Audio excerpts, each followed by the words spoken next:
عادت کرنے کے لیے آئے۔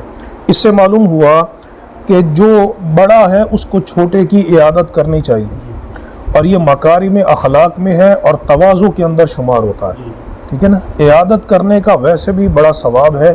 نبی کریم علیہ السلام نے مسلمان پر 6 حق قرار دیے ہیں، اور اس میں سے ایک حق یہ ہے کہ یعودہ اذا مریضا، کہ جب وہ بیمار ہو جائے تو بندہ اس کی عیادت کرے۔